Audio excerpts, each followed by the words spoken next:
Hello everyone. Hi, this is Deepmala Singh and I'm back with you again after a while. और आज का video जो मैं आपके लिए बना रही हूँ वो सिर्फ है इस चीज़ के लिए कि आप कैसे जल्दी सीख सकते हैं, how to learn faster. This is going to be helpful not just for anybody who's a student, but it is also going to be helpful for anyone जो एक लर्निंग स्टेज पर है, किसी भी लाइफ के किसी भी मोड पे लर्निंग की स्टेज पर है. तो अगर आपको लगता है कि आप वो पर्सन हैं जो लर्निंग की स्टेज पे हैं, किसी भी फील्ड में हो आप, तो ये वीडियो आप ज़रूर अंत तक देखें. मेरी एक रिक्वेस्ट है आपसे इस वीडियो को शुरू करने से पहले कि प्लीज़ मेरे वीडियोस आपको मिलते रहें. आप, क्योंकि मुझे कई लोगों ने कहा उन्हें पता नहीं चलता मेरा कभी नया वीडियो कब आया. तो अगर आप चाहते हैं कि मेरा वीडियो आपको मिलता रहे तो प्लीज़ मेरी रिक्वेस्ट है कि मुझे सब्सक्राइब ज़रूर करें और वहाँ एक बेल आइकन होगी नीचे, तो आप प्लीज़ उसको प्रेस ज़रूर करें. जब भी मेरा वीडियो रिलीज़ होगा तब आपको इन्फॉर्मेशन यूट्यूब पे ज़रूर मिल जाएगी. तो चलिए आज शुरू करते हैं एक नया टॉपिक कि how to learn faster, specially for examination preparation and students. This is really going to be helpful.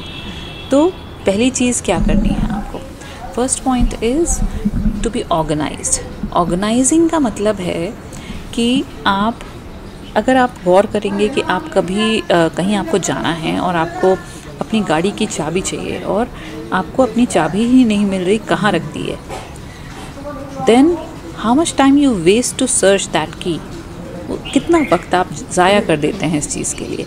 What you need to understand is कि अगर आपने एक जगह बनाई होती, अलोकेट की होती इस चाबी को रखने के लिए, तो जब भी आपको चाबी चाहिए थी आप बस वहाँ से सीधे उसको पिक कर सकते थे. और यही होता है हमारी बुक्स, हमारे कपड़ों के साथ भी.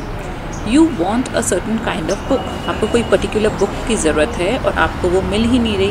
आपको पता है आपने परचेज़ की है अभी रिसेंटली, घर पे ही होनी चाहिए, नहीं मिल रही.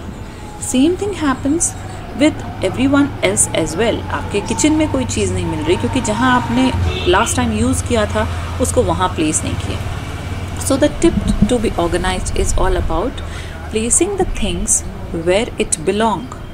जहाँ की चीज़ है वहीं उसको रखें, तो अगली बार आपको वो चीज़ वहीं पर मिलेगी. इसका सबसे सिंपल टेक्निक है ये. सेकेंड थिंग इज़ दैट कि memorise in a better way. Now how to memorize in a better way?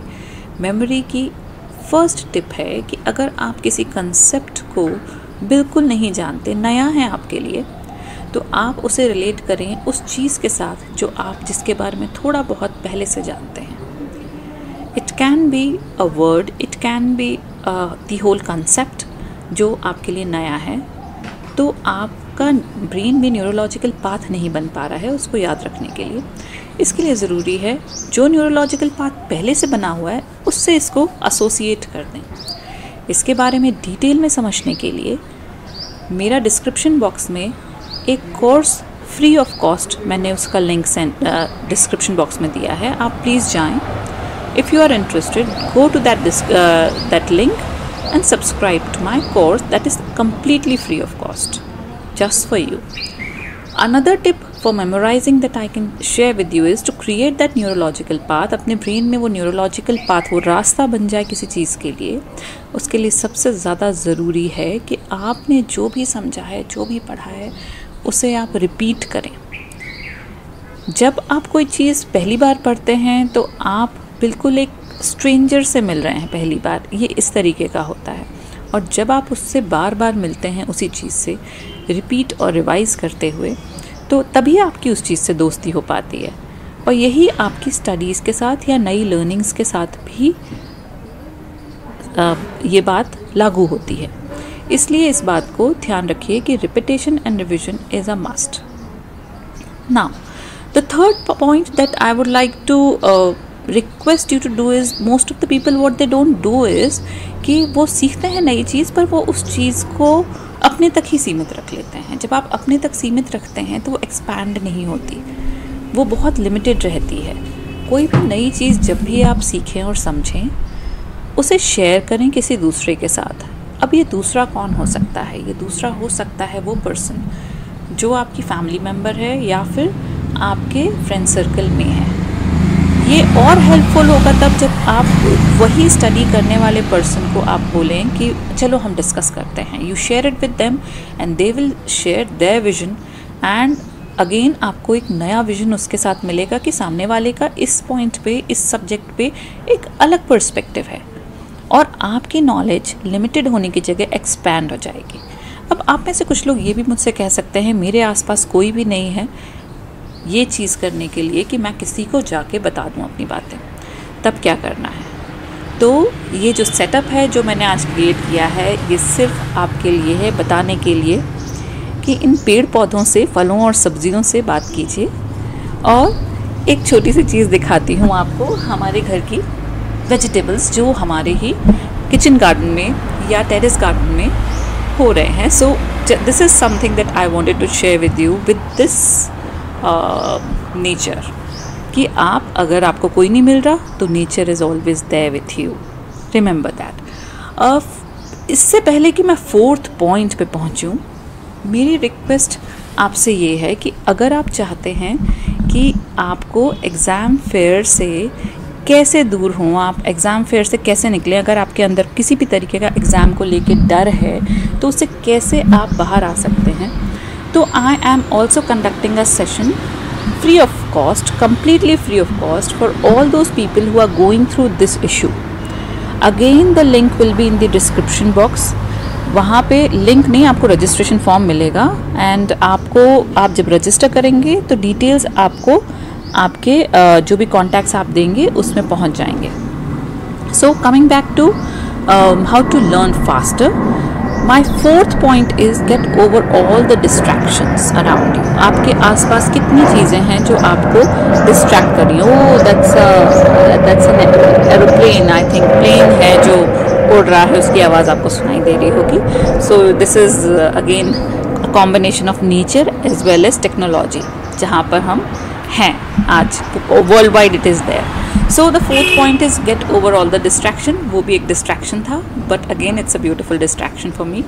So get over all those kind of distractions जो आपको आपके फोकस से अलग कर देता है सडनली, और आप वापस नहीं आ पाते। जैसे कि the biggest is your technological companion, your mobile phone, your TV और समथिंग जो कि आपके लिए फ्रूटफुल नहीं है। There is a particular reason why you are using mobile phone. There is a particular reason when you should watch TV.